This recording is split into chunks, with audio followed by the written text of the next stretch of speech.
2024ஆம் ஆண்டு நிதிநிலை அறிக்கையில் தமிழ்நாடு என்ற பெயர் இடம்பெறாததால் தமிழ்நாடு மீது கொண்ட அதீத பாசத்தின் காரணமாக தன்மானமுள்ள முதல்வர் பிரதமர் தலைமையிலான நிதி ஆயோக் கூட்டத்தை புறக்கணித்திருப்பதாக தமிழக மக்கள் நம்பிக்கொண்டிருக்கிறார்கள்.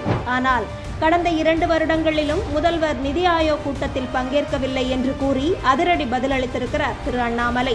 இது தொடர்பாக எக்ஸ் தளத்தில் அவர் வெளியிட்டிருக்கும் பதிவில் சுமார் 48,20,512 கோடி ரூபாயை நாட்டு மக்கள் அனைவருக்காகவும் மத்திய அரசு கொடுத்திருக்கிறது. ஆனால் தமிழ்நாட்டின் பெயர் இல்லாததால் தமிழ்நாட்டிற்கே நிதி இல்லை என்பது போன்ற பொய்யை முதல்வர் கட்டமைக்க முயல்கிறார் என்று குற்றம் சாட்டியிருக்கிறார். ஆண்டுக்கு ஒரு முறை எல்லா முதல்வர்களும் பாரத பிரதமரோடு சந்திக்கக்கூடிய கூட்டம்தான் அது. தமிழக முதல்வர் இந்த கூட்டத்தில் கலந்து கொண்டு தமிழகத்திற்கு எந்தெந்த திட்டங்களுக்கு எவ்வளவு பணம் வேண்டும் என்பதை கேட்டு பெற வேண்டும். ஆனால் முதல்வருக்கு இருக்கும் ஊடக பலத்தினால் மத்திய அரசுக்கு எதிராக பொய்களை பரப்பிவிட்டால் அதை மக்கள் நம்பிவிடுவார்கள் என்று நினைப்பது முட்டாள்தனம்.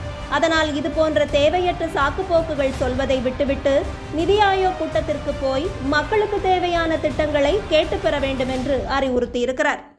இது மட்டுமல்லாமல் பட்ஜெட் அறிக்கையில் மகாராஷ்டிரா மாநிலத்தின் பெயர் பயன்படுத்தப்படவில்லை. ஆனால் அந்த மாநிலத்திற்கு 67,000 கோடி ரூபாய் ஒதுக்கீடு செய்யப்பட்டிருக்கிறது. எல்லா மாநிலங்களின் பெயரையும் பட்ஜெட் அறிக்கையில் கூற வேண்டிய கட்டாயம் ஏதுமில்லை என்று நிதியமைச்சர் குறிப்பிட்டிருந்ததையும் சுட்டிக்காட்டியிருக்கிறார். மேலும் திமுக மத்தியில் காங்கிரஸ் கட்சியோடு கடந்த 2004 முதல் 2014ஆம் ஆண்டு வரை 10 ஆண்டுகள் கூட்டணியில் இருந்தபோது பட்ஜெட் அறிக்கைகளில் 6 ஆண்டுகள் தமிழகத்தின் பெயர் இடம்பெறவில்லை. அந்த 6 ஆண்டுகளும் காங்கிரஸ் திமுக கூட்டணியிலான மத்திய அரசு தமிழகத்திற்கு எந்த திட்டங்களையுமே வழங்கவில்லை என்று முதல்வர் கூறுவாரா எனவும் அண்ணாமலை அவர்கள் கேள்வி எழுப்பியிருக்கிறார். நிதிநிலை அறிக்கை உரையில் பெயர் குறிப்பிடப்பட்டுள்ள மாநிலங்களுக்கான திட்டங்களை தவிர பிற மாநிலங்களுக்கு எந்த நலத்திட்டங்களும் கிடைக்கப்பெறாது என்ற தோற்றத்தை ஏற்படுத்தவே முதல்வர் இங்கு முயற்சிக்கிறார் எனவும் அண்ணாமலை அவர்கள் விமர்சித்திருக்கிறார்.